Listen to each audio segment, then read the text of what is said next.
so you guys can. I guess it's going to be videotaped. Does this show up on the camera? Yeah, I see it.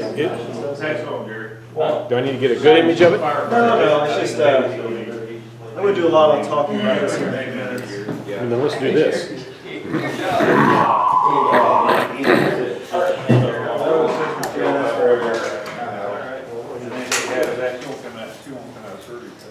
I can't see it. Oh, you That's okay. Okay. That's okay. If you can't see that, I'm going to move it closer so you guys can see it better.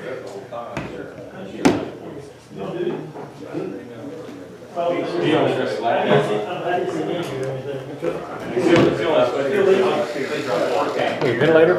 Yeah, exactly.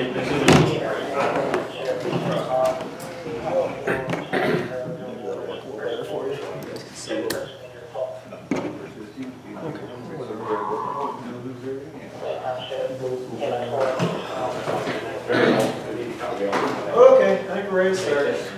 So we got 3 good cases today for audit review, and then I'm going to do a talk on transport ventilators because EMS just purchased, or actually the hospital just purchased 3 transport ventilators, for our EMS transport trucks. We're hoping to, it'll be on EMS 2, EMS 5, and EMS 9, which are our ALS, transport units. This is not the official training for it, but I thought I'd go ahead and talk over the ventilator just so you kind of guys, see it, at least hear it from me, kind of some of the functionality of it. And then I imagine all the CRH medics are going to get trained on how to use it, even though it's really going to be primarily EMS 2, 5, and 9, the one they're going to be doing transports. That'll be most heavily involved with it. So we'll talk about that here in a minute. As far as audit review, 3 cases. One's a traffic accident, the other one's chest pain, and the last one is syncope. But each one has a little bit of a twist to it. So we'll go ahead and get started. So the first one is the traffic accident. And this one is a 42-year-old female, again involved in a traffic accident. She was found standing outside of the car upon arrival. Said she had been out at the Crowbar, it must be in the bar or something, but at the Crowbar drinking and watching football, and then tried to drive home. She states that a deer jumped out in front of her car, causing her to wreck. Now real quick, car accident, and she is found standing, walking around. Does she need full spine immobilization? Yeah, because she's walking, right? She's up walking around, so good. Does she need C-spine immobilization? We heard that C-collar. Yeah. We don't know. We don't know yet, but it's something that we haven't ruled it out, right? As far as C-collar goes. So she is neuroexam normal, eyes, pupils are reactive, skin looks normal. Really, the entire exam is fairly well normal. Aside from her face, she does have facial abrasions, which the bleeding is controlled, and I guess there's some pain, tenderness to palpation of her face. So she did have some head trauma, apparently, from this car accident. And on the neck, it says neck exam normal. Patient was transported, no lights or sirens, found, standing outside. Patient's C-spine was cleared, had no pain or tenderness down the spinal process. So it's a trauma patient, given, it seems like mild trauma, but it's a trauma patient with facial trauma in a car accident. Is there any concerns yet so far with what we've kind of talked about yet? Didn't say she'd been drinking, doesn't Yeah. say anything about doesn't, when I'm working with here, I need a little more picture painted. Sure. Let's say that you've got obvious signs of head trauma, right? So we've got abrasions and tenderness of palpation of the face, and the lady admits she'd been drinking heavily at the Crowbar. Can you rule out a C-spine injury in her, and why not? The alcohol would affect everything else plus adrenaline on top of that. Yeah. So it said C-spine cleared, but can the C-spine be cleared in this kind of with obvious head trauma in a car accident like this, with a lady who appears to be, says she's been drinking heavily and appears to be intoxicated? The answer is no. So C-spine, and that's actually why this case was, I'd asked to present it was because when the patient did get to the ER, we'll get to it here in a minute, the question was, hey, she's obviously intoxicated, which I know I didn't paint that picture well enough, but she's obviously intoxicated. She's obviously got facial trauma. Where's her suit collar? So it's easy to miss that kind of thing on these patients because, I mean, she's drunk, it doesn't appear like it's that severe of trauma, there's probably just mild abrasions, and odds are her neck is probably fine. But again, I've been fooled before where I thought, man, there's no way this drunk person's got a bad neck injury, and lo and behold, they've got this horrific neck fracture. I'm like, you gotta be kidding me, I never would have thought that was gonna be there. So again, this is a little bit of this is right out of the protocol book, but out of hospital spinal clearing immobilization. So just like we talked about, so with full spine immobilization, you really don't need that if the patient's ambulatory upon arrival. And she was upstanding walking around. You really don't need to backboard her and strap her down. But in any patient who has any of these criteria, you can't clear the C-spine. So in somebody who has focal neurologic deficit, that's not her. She was, neural intact. If they have midline tenderness of the C-spine, again, her C-spine was palpated, it wasn't tender, so doesn't meet that criteria.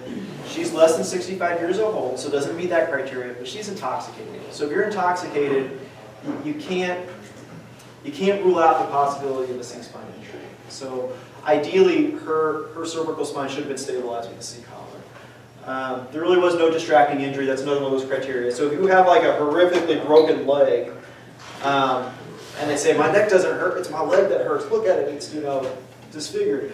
That's called a distracting injury. You can't clear somebody's C-spine if they have another horrific injury somewhere else. And then that's always the kind of catch-all, medic discretion. If you're worried about the C-spine, even if they don't meet these criteria, hey, it's okay if you want to put them in a C-collar, but these are the main ones right here, these five. These are the ones that I go by when I try to determine if somebody's C-spine can I clear them or not. And this lady, her being intoxicated, or suspected intoxicated, really can't clear her C-spine. And then, longboard immobilization, it's always been an interesting kind of interesting issue with me because there's really no data that shows longboard immobilization does any good whatsoever. However, the American Academy of Emergency Medicine still hasn't quite gone that last step of saying, hey, let's try getting rid of longboards altogether, except for like transporting a patient from one location to another, like from a ditch to the truck or something. Again, still according to the American Academy of Emergency Medicine, they're still recommending longboard immobilization for trauma patients who are unconscious or altered, so confused, altered on exam. If you're seeing obvious neurologic deficits, unable to move a leg, arm, anything like this, or can't feel a leg or arm, midline spinal tenderness or deformity with severe trauma, or it says intoxication down here, but if you're up and walking around, even if you're intoxicated, it's okay to hold them off on the longboard and hold off on the longboard immobilization. So again, I think in a few years, even this is going to change to say, really only use the longboards to transport a patient from like the field, the ditch, wherever, to the truck, and when you get to the truck, get them off the spinal cord. Because there's actually a lot of evidence that shows the longboards probably are doing more harm than good. Like I said, the American Academy of Emergency Medicine just hasn't quite gone that last step of saying, hey, let's really try to get rid of these longboards, or at least the vast majority of the use of longboards. Are they changing the terminology to restriction now? Yeah. Spinal restriction. Yeah, spinal restriction, you're right. Yeah.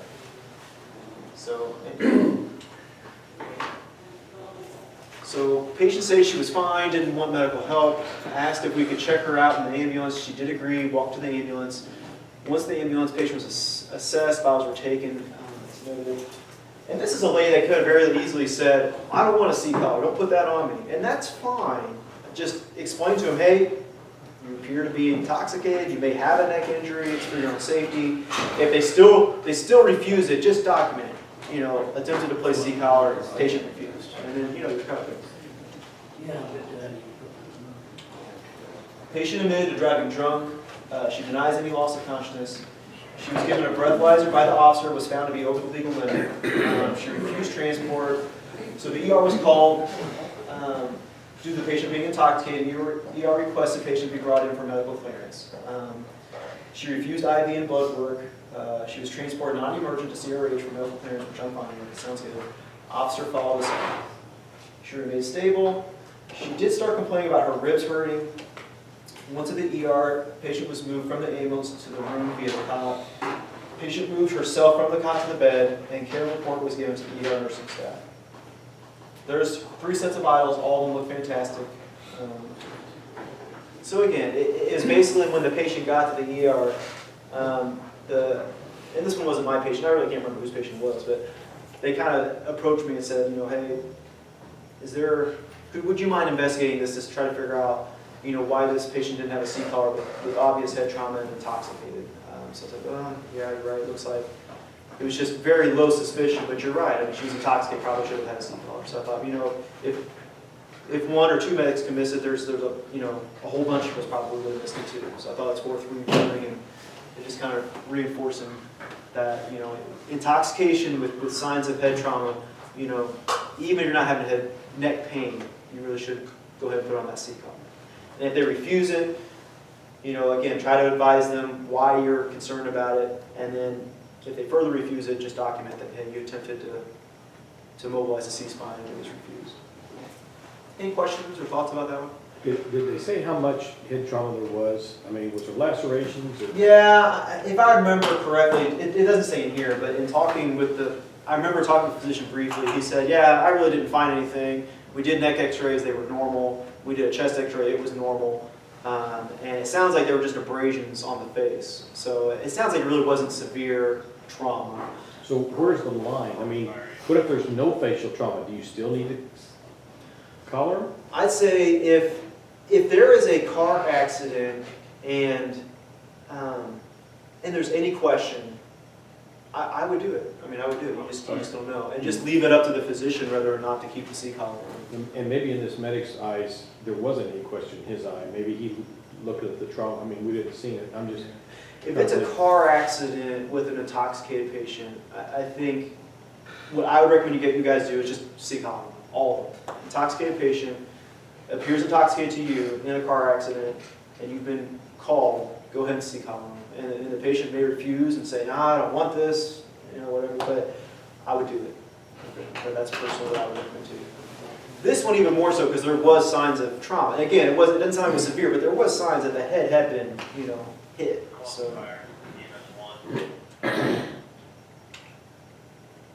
Case number 2. So a 69-year-old guy with chest pain. We're going to do this a little bit different. All right, what do you guys think? That's the EKG that you get on the 69-year-old guy. That's actually his EKG, by the way. Yeah, 2-3 AVF. So he's having a STEMI, and not only is it, like you said, ST elevation and 2-3 in AVF. We call those the inferior leads, by the way. The inferior leads got elevation. But you see what's called reciprocal change in 1 in AVL. So you got ST depression, T-wave inversion here. So this is STEMI. So there's that guy. Well, this one's not this patient, but what do you think about this one? This is one that you actually just had yesterday or the day before? Yesterday, there you go. What do you think about this one? This is a 64-year-old.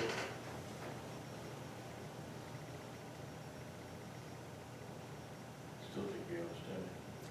Yeah, where are you seeing elevation on this one? C1 and V4, V5. Yeah. So I definitely see it in V5, right? That's pretty impressive elevation there. I can see a little bit in V6, that looks a little elevated. Definitely in V4, elevated. V3's got some pretty substantial elevation. V2's got elevation. V1's not terrible, but definitely V2 through V6. And then I see some elevations in lead 1 and lead AVL as well. Little elevations there.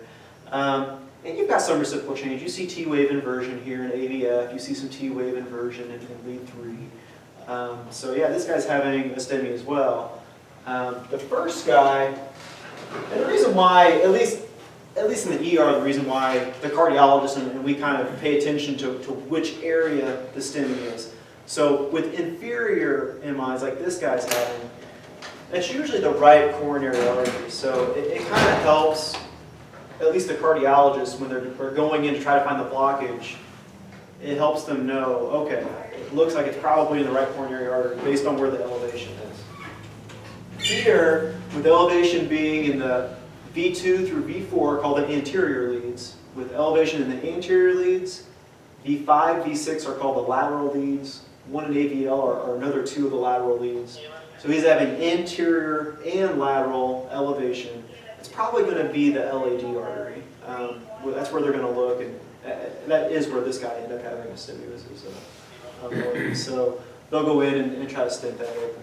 So it just kind of helps them figure it out. But the most important thing for you guys is just to recognize, hey, this is a STEMI, and even better would be if you recognize not only is it a STEMI, but I'm seeing reciprocal change. So that's exactly right. There, since it didn't go through the ER, the cath doctor asked to look at his 12 lead. What's that now?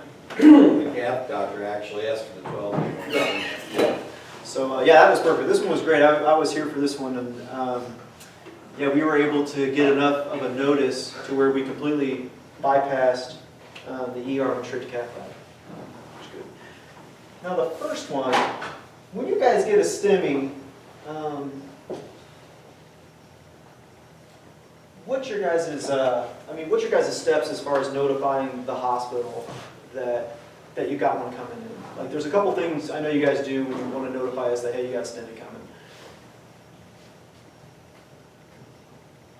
I think it all depends on where you're at.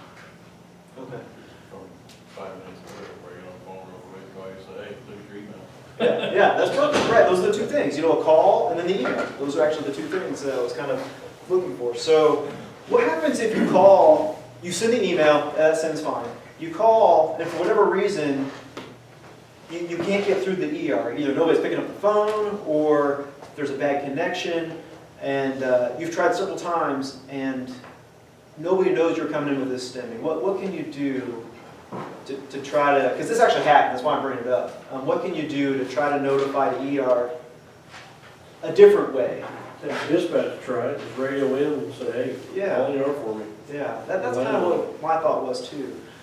We had one where, the first one actually, the 69-year-old guy with this EKG, it was correctly identified as a STEMI. Really all the Medicare was fantastic, and then a phone call was put into the email was sent with the EKG on it. That was sent successfully, but for whatever reason, every time the phone call from the truck went to the charge nurse, all the charge nurse heard was, this is EMS, and then it would disconnect. And they tried like 3 times to call, this is EMS, and it would disconnect. So basically, ended up coming into the ER, and nobody knew a STEMI was there, was coming. And you know, I started thinking, well, maybe there's another way if that phone call communication fails. And I kind of came with the same idea of notifying dispatch, and then dispatch can either call into the ER or call over the walkie, you know, hey, ER, you got STEMI coming. Because it's that important that we know ahead of time that there's a STEMI coming. Anyhow, that was kind of an interesting one, just because I've never really encountered that before, where there's been a problem literally with the phone call connection of getting through. So I'd say if that happens again, which you never know, it happened once. You know, just like you said, contact dispatch and see if they have more success, either the phone call connecting or you know, last resort, just over the walkie saying, hey, you got a STEMI coming, and you know, check your inbox. So this specific guy, this is that new data capturing system here, but so dispatched, or call received at 22:44, dispatched at the same time, en route within a couple minutes, on the scene within 6 minutes of going en route, and departed scene within about 15 minutes of getting there, and then at destination 6 minutes later. So basically, as again a 69-year-old guy, chest pain on arrival. He was found alert and oriented. He was being attended by the fire department, who assisted patients with a cot, the ambulance. He was known to be pale, mildly diaphoretic. He was started on oxygen at 3 liters. He complained about heavy, constant chest pain, cardiac monitor 12 lead were obtained. It showed ST elevations and those leads 2, 3, and AVF, that first EKG we looked at. Tried to administer the aspirin. He refused and said that he had sensitivity to the medication. I actually was the one that took care of this patient, so I later, his insensitivity, I think, was it gives me an upset stomach. So I said, all right, you're taking the aspirin, just take it. So he took the aspirin. Bilateral IVs were established, that's great. 18 gauges, labs were drawn. He's given a total of 3 nitros en route to the facility. With those inferior MIs, that's great. I want you to get nitro. Just be aware your pressure can drop with inferior. When you see elevation 2, 3, and AVF, you can sometimes see a drop in pressure. This guy did fine. But, normal saline drip, it's fine. Transferred to the ER, where report was given to the nurse and to me. Yeah. So this guy ended up going to the cath lab, and if I remember correctly, they couldn't stent the blockage, and he ended up having to go. I think they consulted Dr. Puska with cardiac surgery, and Dr. Puska kind of spoke it over with the Methodist cardiovascular surgeons, and they felt that his specific blockage would be best dealt with up at Methodist. I'm pretty sure this guy was actually flown up to Methodist, had a balloon pump, because he went to B-fib once on the table, quickly shocked out of it, and then his pressure ended up getting really low. They put him on a balloon pump, and the last I knew is they were prepping him for surgery at Methodist. So he was a guy that, he had multi-vessel disease, but the one that was causing his MI, they were unable to get the wire to the blockage to stent it open. So he actually went to have surgery, bypass surgery. And that's honestly the last I heard about him. But the weird thing with this guy specifically, and the reason I wanted to bring up with audit review, was that problem of the phone call just, for whatever reason, just wasn't connecting. And it was nobody's real fault, it just wasn't connecting. And what can we do to try to bypass the phones if the phones aren't working? I think contacting dispatch is probably the best way to go. I think that's it. Oh, so this is all the stuff that was done with this guy specifically. So there's the oxygen again, IV, the nitro. Looks like his blood pressure stayed stable the whole time. So even with the inferior MI, it tolerated the nitro well, which is good. Pulse rate, oxygen remained normal.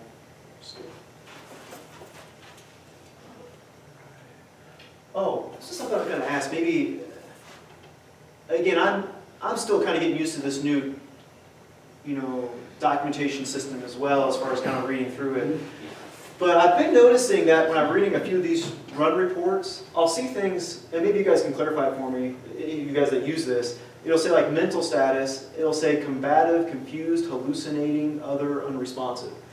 And this guy definitely wasn't any of those things. I don't know if it's something that auto-populates and you have to exit out, or maybe I'm just reading it wrong. But I've seen that on a couple of runs where I'm like, that doesn't really make sense. I don't think this person was combative or confused or unresponsive. Because up here it says oriented to person, place, time, and then here it says confused, hallucinating, unresponsive. It's just kind of weird. So I don't know if I'm just reading it wrong, and maybe it's saying he's not combative, not confused, I don't know. Like I said, it's just... When it pops up, there's like a whole assessment. So it'll say like mental status, skin, all that stuff down. And you can do like not assessed, because we don't assess that on right. Mental status. That's the next page. There's a lot of not assessed on the next page. But like the top one where it says mental status, there's 2 sections next to it. There's like the confused, combative, blah, blah, blah. Right. And I usually leave those alone, so I don't know if that's how it populates. Like if it's not any of those things, you can either slide it to positive or negative or leave it alone. But then below that, there's just one that you can click on that says alert and oriented times 4. Okay. And if they're normal, you can click on that. Okay. And not mess with that other section. So I don't know how it populates if you do that, because if they don't have any abnormalities, that's what I click on, it's just that alert and oriented times 4, but I don't know how it populates the other section, but it doesn't switch anything, so I've not seen any of these printed out. But it's got 2 different sections there. Yeah. I almost wonder if the first line means positives and the first line means negatives, as in he is oriented to person, place, and time. He is not combative. Well, what's the next section? What's the? So the next section is, I can't read that. he is diaphoretic and pale. Okay, And then below it says cold, cyanotic, hot, jaundice, lividity, mottled. maybe that's the negative. So maybe that's- All of those things have a place where you can either I'm like. wondering if maybe that's what it is, but I just wasn't sure if you guys, because it's kind of We've confusing. not seen when I- it populated like that and how it prints out. I just know how it looks for us, is there's two different sections and you can click like alert and oriented, or you can individually click each of those items if there's some or the other. I've been meaning to ask Adam and I forgot, so I'll ask Adam to make sure. But I bet that's probably what it is. It's probably pertinent positives and pertinent negatives is what we're seeing. Anyway, I was reading, I was like, what? That's kind of strange.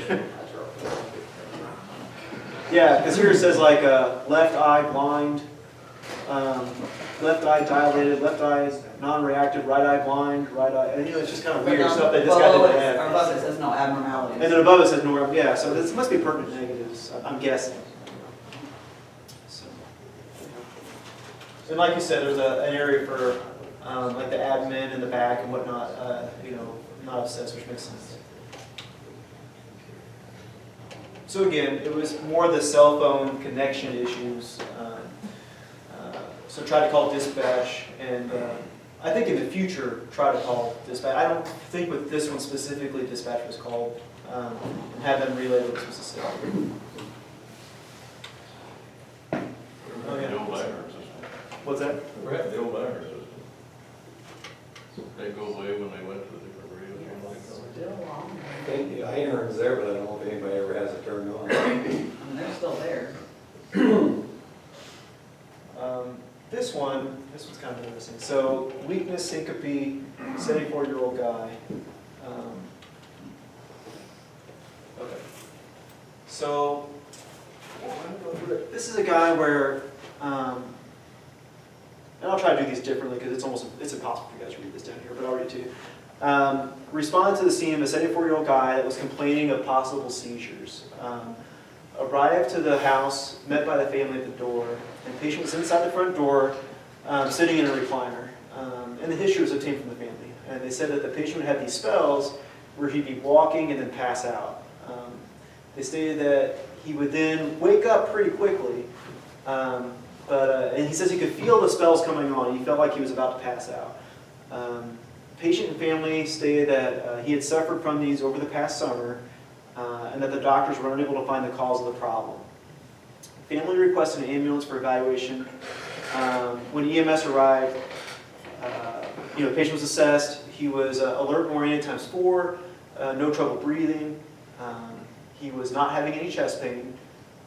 They did note a small abrasion to his forehead, that occurred when he fell with one of these syncope episodes where he passed out, hit his head. So they wanted the patient transported by ambulance. However, the patient, who was alert and oriented ×4, stated he did not want to go by ambulance. I advised the patient, or the medic advised the patient that the risks of refusing transport, and the patient stated he would seek medical attention but wanted to go by his own car. So as the medic and the partner were leaving, apparently the patient had another episode in which he passed out.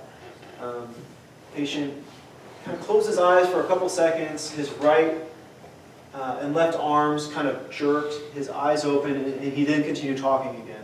So it was a very short-lived episode. The patient's pulse was assessed. It was found to be normal, and he was still transported by private vehicle. Family stated that they were comfortable taking the patient by private vehicle and went to start the car and bring it to the rear of the residence. Advised the patient they could call back if necessary. EMS assisted the patient to the vehicle, and family members left the scene with the patient. Any problems with that? I like how it was documented. Hey, we recommended that we take this guy because he's passed out several times. That's never normal, by the way. 74-year-old guy, multiple passing out. That's not good news. And then recommended that he go by ambulance. And it sounds like the patient was pretty headstrong. No, I want to go by private vehicle. So again, it was a brief assessment, but his blood pressure was found to be stable, and he was found to have a heart rate of around 60. He was completely oriented. I'm going to guess that means he was not cold and cyanotic and diaphoretic. and he had a palpable 2+ radial pulse. So patient arrives at the ER by the private vehicle. They keep their word. He does come to the ER.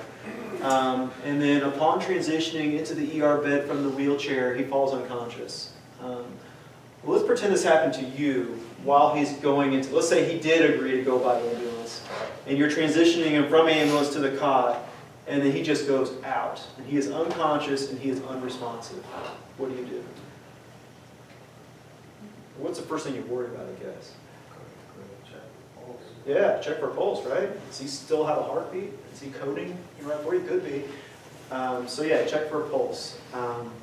Let's say you feel a pulse. It's very slow, but it's there. He has a pulse, and he's still out, unresponsive. Yeah, is he breathing okay? I would go ahead and slap a non-breather on him at the very least. But, is he breathing? And if he's not breathing, then, bag him. But if he's breathing, go ahead and put some oxygen on him, maybe a non-breather. So the ABCs, right? So airway, breathing, circulation. So he is breathing. His heart rate's very slow, but you can feel, a radial or carotid pulse on him. It's very slow. What's some other things you can do, potentially?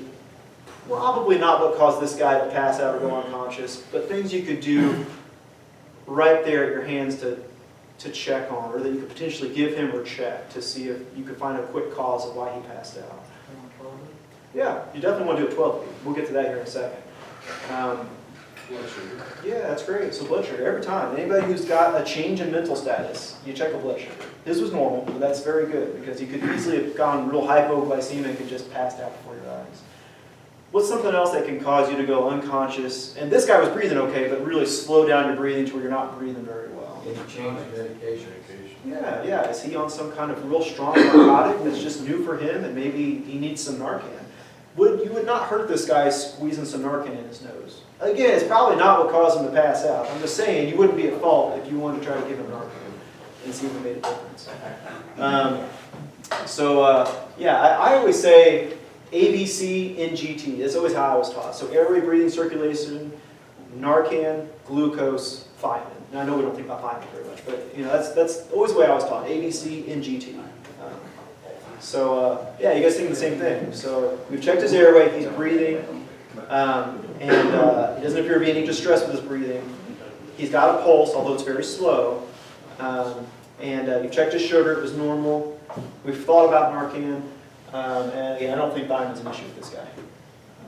And then I heard somebody say 12 lead. What else do you want to do with this guy? So 12 lead, sure, but... If he's got a real weak, thready pulse, probably the pads. Yeah, so monitor at the very least, right? So get him on the monitor and potentially even the pacer pads. Or at least see what your rhythm is, right? So get your rhythm. And then, of course, IV access, get him on the pulse ox, put him on the monitor, get an EKG on him. So again, this is just how I was taught. You guys all have your own little way of kind of approaching things. But I always go airway, number one, airway, breathing, circulation. That's what everybody said, check a pulse. And he had a pulse. That's one of the first things you want to do. And then, think about Narcan. Think about, is his sugar low? Do I need to give him sugar?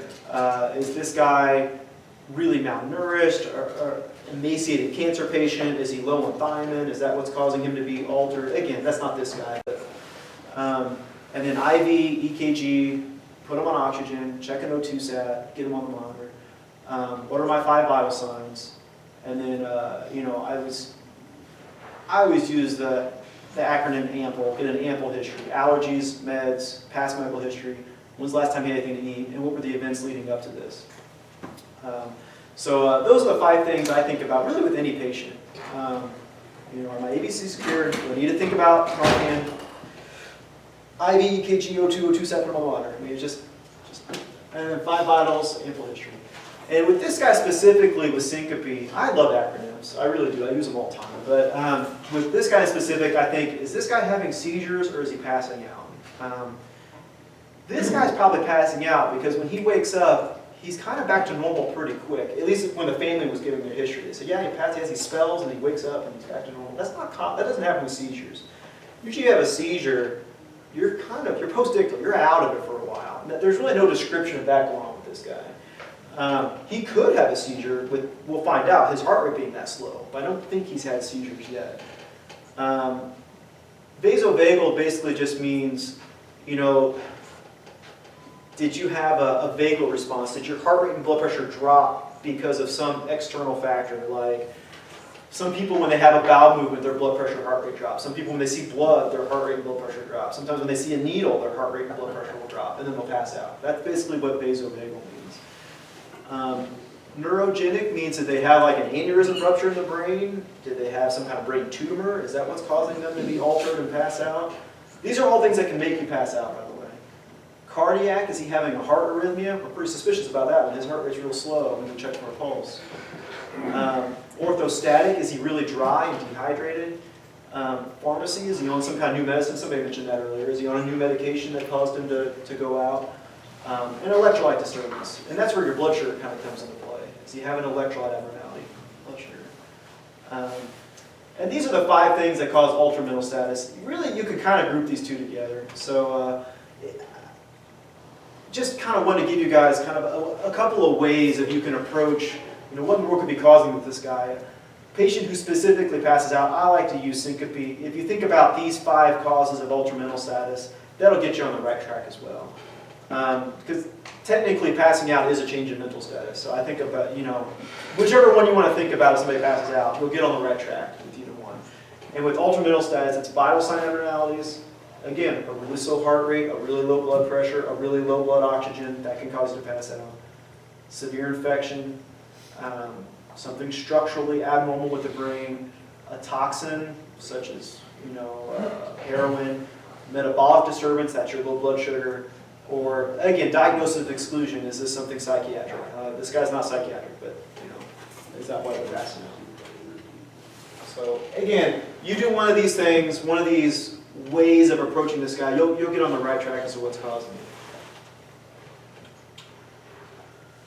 it. Who wants to look at this guy's EKG? This is the EKG that he has.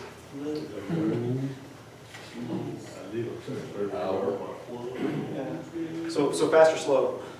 Yeah. So he's less than 30. I think this would be around 25 with a heart rate.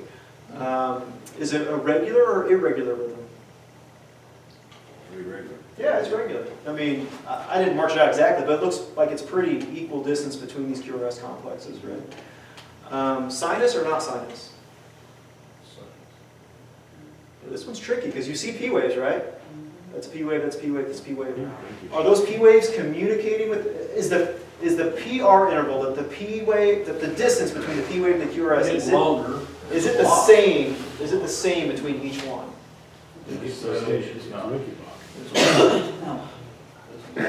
So this one, actually this one's not a great example because this one could be Winky Bob. You're right, because it looks like it's getting longer, longer, longer drop. So this one's either Winky Bob or there's another possibility. 3rd degree. Yeah, it could be 3rd degree block. And honestly, I didn't get a chance to print off, this is not this guy's actual EKG. I didn't get a chance to print off his EKG. But with the actual patient's EKG, he was an obvious 3rd degree block. There was multiple P waves. There was no QRS communication. If you have a rhythm like this in a guy who's unconscious, what kind of treatments would you do? Yeah. What could you try but probably won't work, but won't hurt? Yeah, you can try atropine. It probably won't work. If it's Winky Bach, it actually would work. So if you're not sure if it's Winky Bach or if it's 3rd degree, yeah, give him a half milligram atropine. You're not going to hurt him. It's just what you'll see if it's 3rd degree block. You'll see those P waves start to become a lot more frequent. But again, they're not communicating with the QRS, so there's going to be no change in the underlying QRS complex. You'll just see a lot more P waves. So you could try atropine a half milligram in 3rd degree block. It's not going to work. And then I think I heard someone say pacer pads, and that's exactly right. So we were getting the pacer pads on this guy when he started to wake up. He woke up in the ER, that is, and we checked his pressure, and he was 130 over 50, and he goes, oh, did I have another one of my spells? I said, yeah, yeah, you're in 3rd degree block. And we're laying him flat, and as long as we kept him flat, he was okay, and his pressure was all right. So we held off pacing him because, again, if you're awake, talking, and you've got a decent blood pressure, greater than 100 systolic, 90, 100 systolic, there's really no need to pace him at that point in time. If you're awake and talking and have a pressure systolic greater than 90 to 100. What's your treatment plan in the ER for a guy in third-degree block? Yeah, so it's immediately walk out of the room, call the cardiologist and say, I got a guy that needs a pacemaker. He's already passed out 5 times. You need to give him a pacemaker. So actually the cardiologist said, okay, I'm on my way.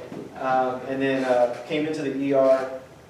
Actually, on his way, it was Dr. Impravola, on his way to the ER to put in a pacemaker, the guy actually converted back to sinus rhythm.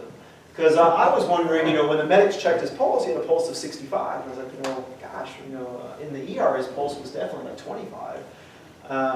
But when he regained a sinus rhythm, his heart rate was 65. So I think he was going in and out of third-degree block. And when the medics at the scene checked his pulse, he probably went from third degree back to sinus. And then by the time he got to the ER, he went back to third degree. So still needs a pacemaker. Still very much unstable. But, we were happy to see him go back into a sinus rhythm, at least however temporary it was going to be. And the cardiologist still had plans of putting in a pacemaker that night in him. So, other things we can do in the ER is you could put somebody like this on, we like to use Levophed. Dopamine's another option. If your blood pressure is really low, now his blood pressure was fine. You can put him on dopamine, Levophed. Basically, it's not really going to increase the number of beats. It'll just increase how aggressively your heart beats with each one. So it'll make it beat harder with each heartbeat. But typically what I do for these people, if he had remained unconscious or his pressure was really low, I'd have paced him. I just externally paced him, wait for the cardiologist to get there, and they'd have taken him to cath lab and put in a pacemaker.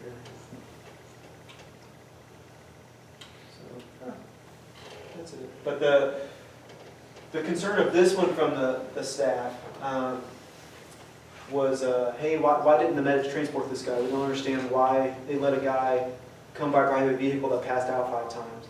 And I was like, I don't know, let's ask him. And when we asked him, it's like, we tried to convince him to go by ambulance, and he refused. He wanted to go by private vehicle, which was well documented. So it makes sense. I don't think anybody's at fault. The guy didn't want to go by ambulance. Luckily, he did okay, but yeah, he had something pretty severe going on. So, any questions about third degree? And you're right, this one's tricky. This one could be third degree or winky block. But my guy definitely had third degree block. There was no communication at all with the P waves and QRS complex. All right.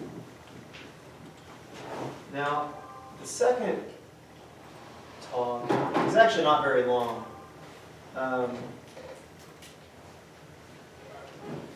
And just here in the last week or two, and that's right there is the transport ventilator.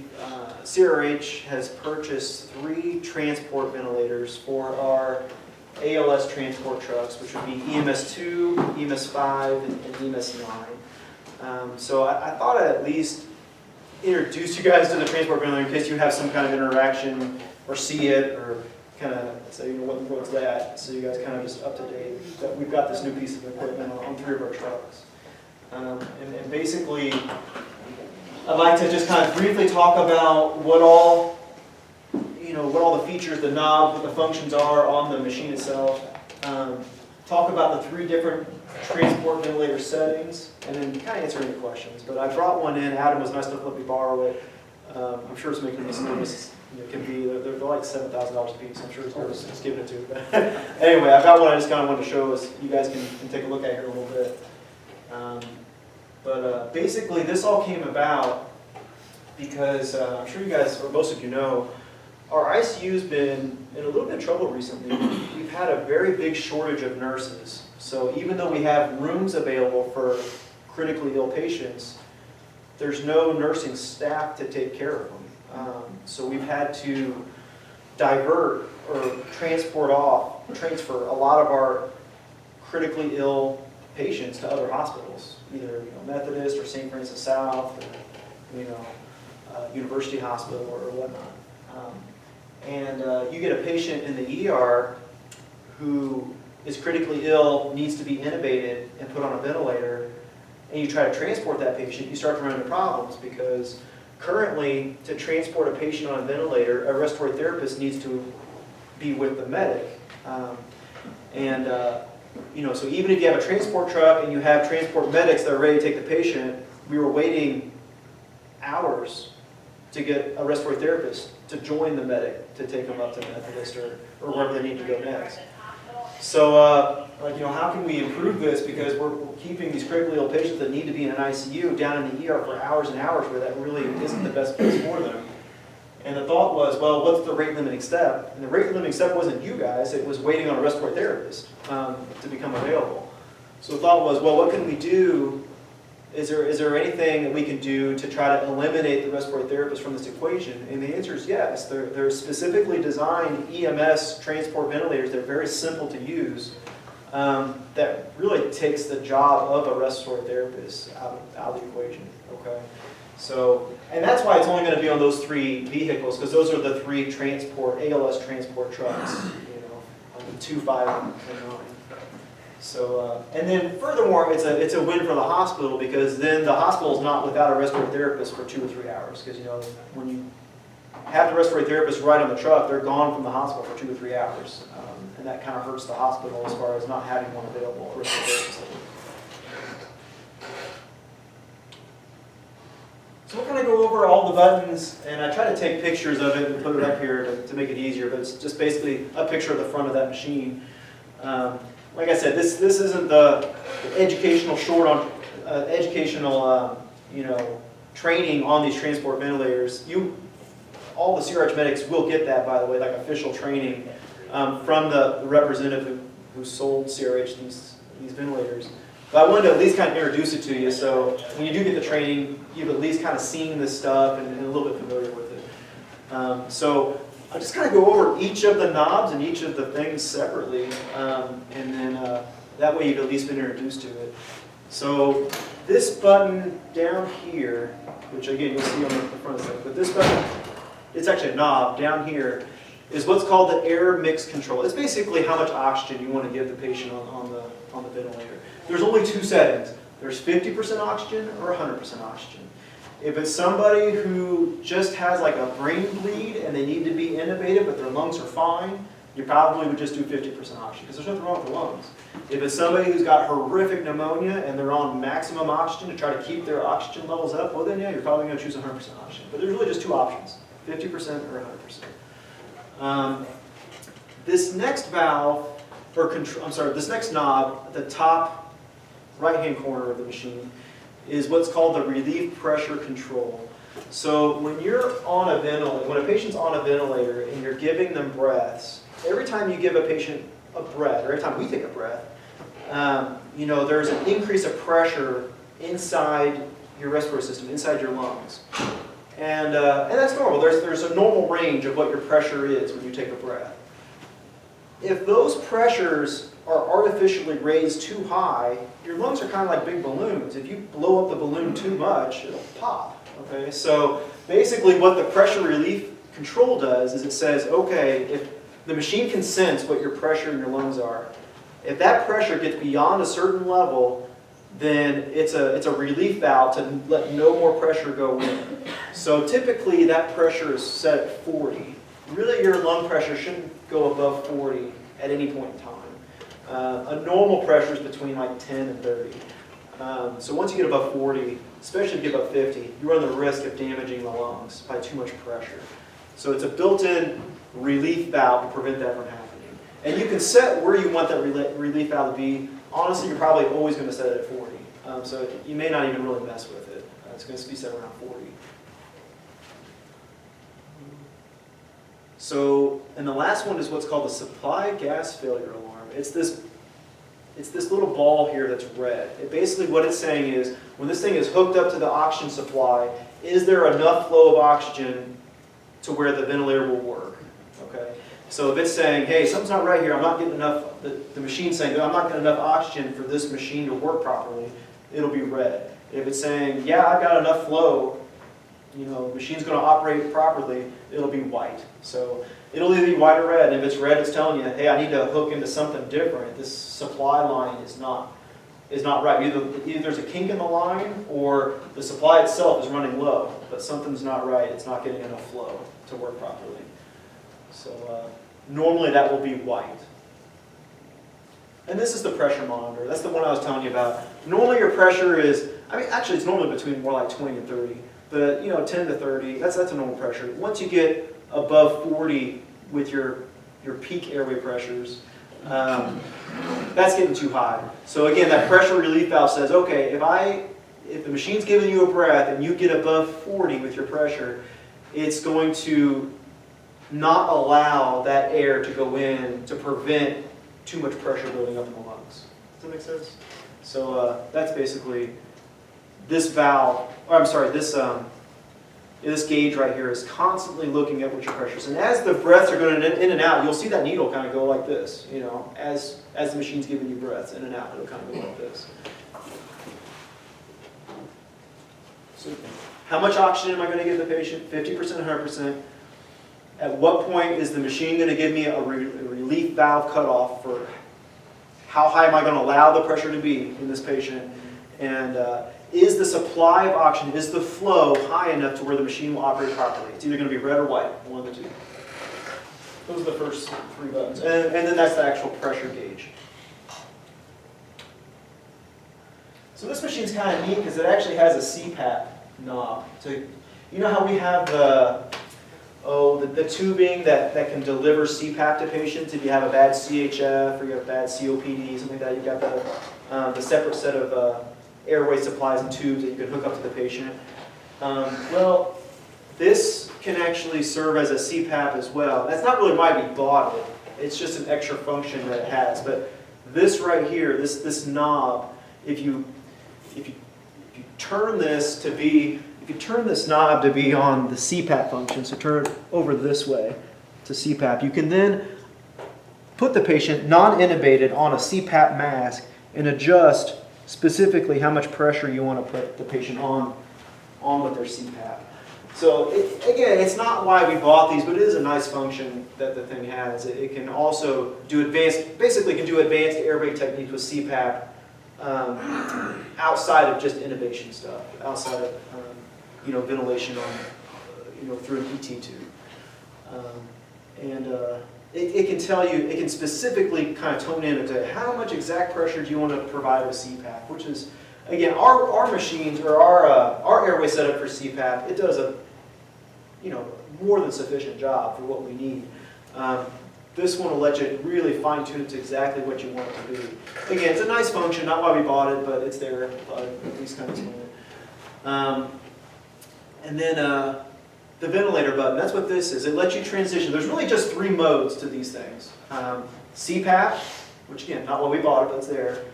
The off, which means basically the machine, if you're intubated and you turn to the off position, it's not forcing any air into your lungs, but if the patient wants to take a breath, it will allow 100% oxygen to go into the patient. So again, you're hardly ever going to be on the off function, but if you are, the machine will let the patient breathe in and let them breathe out, of course. And once you select off, it's automatically switched to 100% oxygen. So even if you're on 50% on the other knob, it's automatically switching to 100% if you're on the off function. And then it will allow the patient to breathe on their own without the machine giving them breaths. And then if you switch it to off and you want the machine, for whatever reason you switch it to off and you want the machine to give the patient a breath, to force a breath in, all you do is you push down on this button. You push it in when it's in the off setting. And the machine will, as long as your finger is on the button, it will deliver a full breath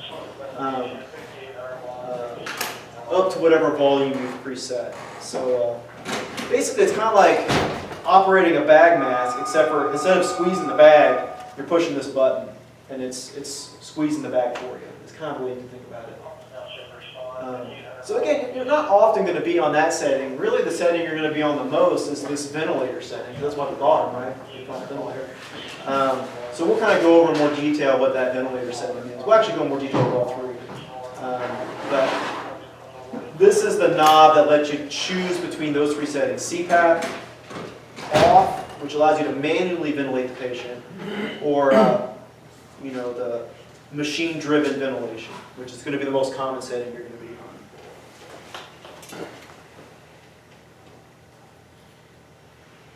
on. Okay, so if you look at this, if you look at the machine, everything in gray here means when you're on this ventilator setting, you know, all these knobs here come into play, and they're really not that complicated when you kind of break them down. But I kind of wanted to go over these three knobs as far as how you can adjust your ventilator settings with these three knobs. And honestly, once you get them set, for adult patients, you're really not going to change much of anything. It's almost always going to be set on the same kind of modes all the time. But the first one is the frequency. It basically means how many breaths per minute do you want to give this patient. A normal adult breathes about 12 to 15 times a minute. So ordinarily, you're going to be set on either 12 or 15. Now, if you're a child, which is color-coded, I don't know if that chair's in your way or not, but if you're a child, which is color-coded purple here, children breathe faster than we do as adults. Then you're going to move it up towards more the 20-25 setting. If you're a little infant, then you're going to move it towards this green area, which is the 30 times. Again, for the vast majority of people we send, it's going to be adults, and it's going to be between 12 and 15. I like this because it's color-coded, adult, yellow, this is yellow. You know, purple for child, it's purple, and then green for infant, green. Makes it a little bit easier. And they do the same color coding for, okay, say you set your frequency at 12. I want to give the patient 12 breaths per minute. That's pretty standard. The next one is, okay, with each breath, how much volume do I want to give them with each breath? How big of a breath? I'm giving 12 breaths, but how big is each breath going to be? That's basically what this knob is going to do. It's going to determine how big is each breath going to be. Standard is around between 500 and 700. If you're breathing 12 times a minute, I think 700 is a good setting. But really anywhere between there would be fine. How fast am I breathing? How big are the breaths going to be? PEEP is it's a nice function because most patients who are intubated develop a little bit of what's called atelectasis. It's a little bit of collapse of the lung. And the PEEP function, which is again new to this model, there was a model prior that I don't think had PEEP. This is a new one. Typically when somebody's on the ventilator, you'll set their positive end expiratory pressure. So when you take a breath out, like you or I take a complete breath out, our airway pressure goes to 0, which is normal for us. On a patient with a ventilator, you don't necessarily want them to go to 0 because when we're breathing in and out, we don't have little partial lung collapse, but when you're on a ventilator, you do. So the way you can prevent that is you can stent the airways open by providing a little bit of pressure at the end of exhalation. So when we breathe out, we go to 0 with our pressure. If you're on this machine and you set a positive pressure very low to like 5, when a patient's on the machine and they breathe out, there's still about 5, like I said, just a little bit of pressure to hold the airway open. So it's a very common setting, usually set very low, 4 to 5, that just keeps the airways open a little bit on a mechanically ventilated patient. So it's a nice feature, but it helps prevent pneumonia, basically, is what they're trying to do. And if you already have pneumonia, it helps prevent it from getting worse, I guess. But it helps prevent pneumonia. Any questions about that? Again, these functions become important when this knob is turned to ventilate. So right now it's turned off, but when it gets turned to ventilate, that's when these three functions become important, or these three knobs. But any question about the frequency, the tidal volume knob, or the PEEP knob? And again, typically for your adult patient, it's just going to be set on one standard, 12, 700, and 5. It's just going to be set there, and you really won't have to adjust it much at all. That's set pretty well when we set by respiratory therapists. Yeah, they'll get it set before they let you, before they actually get on this board as well. And respiratory therapists will say, okay, these are the settings I have them on, they're doing well in these settings, and then it'll be the exact same thing that you can adjust on the transport ventilator.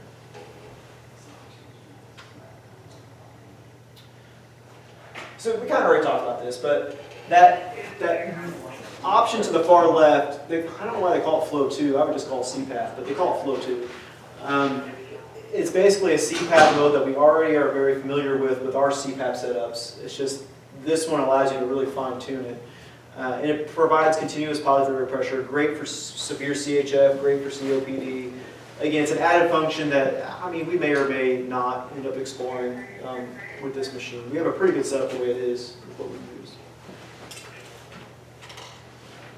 Second one's this demand off. So for whatever reason you want to take them off the ventilator, you basically turn it off. I mean, you turn the knob to off, and it's still supplying oxygen, but it's relying on the patient to take breaths. And they're only going to get a machine-driven breath if you push down the button.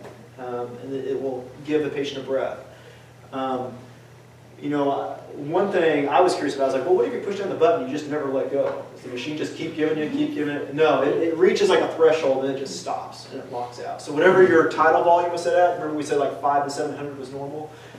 You know, you press that button long enough, the machine will give you a full whatever you've set it at, 500 to 700, and then it will just stop. And then, or let's say you press it not enough, long enough. So you press it, it only gives you about half of that 500, and then you let go.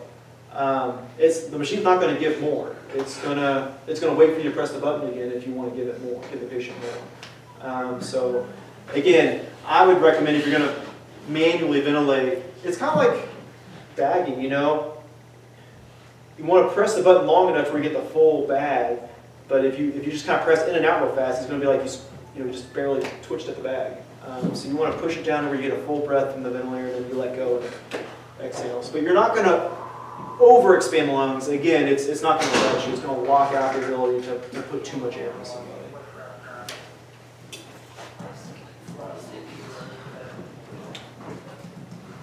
And then that CMV mode. CMV stands for continuous mandatory ventilation, one of the more common ventilator settings. And that's the one we're going to use the most, where this knob is turned to here, to CMV mode. And again, their breaths are delivered on a set of variables that we already talked about: frequency, tidal volume, and PEEP.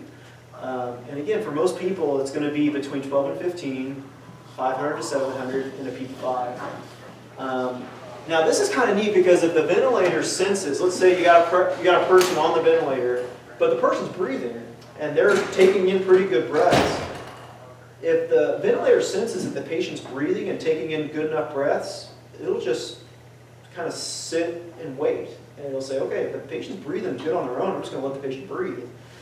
But if the patient's not taking in enough air, then the machine takes over and kind of helps breathe for them.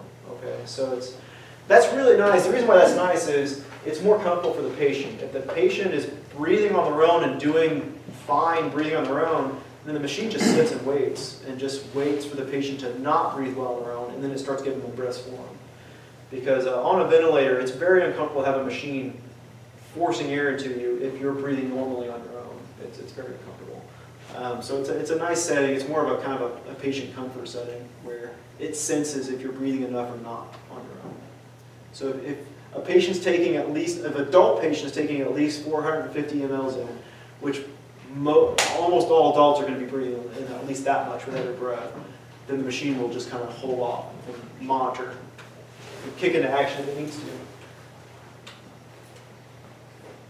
So again, next to this pressure gauge, there's all these alarms that are next to it. So high pressure alarm, cycle alarm, low pressure, low battery, spontaneous breath, alarm silence. We'll kind of go over those real quick. And again, you're gonna hear all this all over again. At least the medics will in the training, the serious things. But the first one, the high pressure alarm. I mean, it's exactly what it says. It's basically an alarm to signal that the relief pressure valve is activated. So remember, you're not going to be able to, if you set the relief valve at 40, you're not going to go over that 40. But the machine's going to let you know, hey, something's going on because we're reaching some pretty high pressures here. Again, the machine's not going to allow that pressure to happen, but it's going to tell you something might need to be adjusted. You may need to decrease the amount of tidal volume, the amount of air you're giving, because something's causing the pressure to be too high. Maybe your PEEP's too high. Something's causing too high of an airway pressure. It's either too much air being delivered or that PEEP level set too high. So it's basically just telling you, you need to take a look at this. And then a second alarm will occur if the high pressure is maintained for greater than a second. So if the high pressure just kind of happens to just barely for a split second happen, you'll hear one set of alarms. But if it's like a continuous, like, wow, that relief valve really had to kick in for quite a long time, for greater than a second, then a second set of alarm will let you know that, hey, this really is abnormal. It wasn't just a split second kind of thing. It was really a sustained high pressure. You know, check your equipment, check the tube, something's kind of strange going on. Cycle indicator, just let you know, I mean, everyone when they breathe in on a ventilator, or really just in general, should be generating more than 10 of pressure. So it basically just kind of flips green every time your pressure's gone past that 10 mark, every time you take a breath in. So basically when you'll see the cycle, when the patient's on the ventilator and it's cycling, you'll just see it blip green, breath, blip green, breath, blip green, every time it goes above 10, which should be every time. Low pressure, that's this one. It basically indicates something's disconnected. Either it's disconnected, the tubing is disconnected from the patient's ET tube, or it's disconnected from the machine itself, but something is disconnected if there's low pressure. The only way that makes sense is if the machine's not getting enough pressure, or if it's disconnected from the patient not getting enough pressure. Low battery is exactly what it sounds like. It goes from yellow to flashing, and then when you actually hear an audible alarm, it tells you, hey, you've only got 2 minutes left. You better make some changes. You got 2 minutes. Spontaneous breaths. So again, if the patient's taking their own breaths, you'll actually see this one blip green. So it kind of just tells you, is it the machine giving them breaths, or is it the patient taking breaths? You know, it can be hard to tell sometimes. This will blip green if it's actually the patient taking the breath and not the machine doing it. And the alarm silence. So I mean, if the alarm's going off and you're like, okay, I'm on it, I got it. You can stop alarming now. There's a button right. It didn't really show up very well, but that's a button right there. You can probably see better on the machine. You can press that button and it'll silence the alarms for 60 seconds.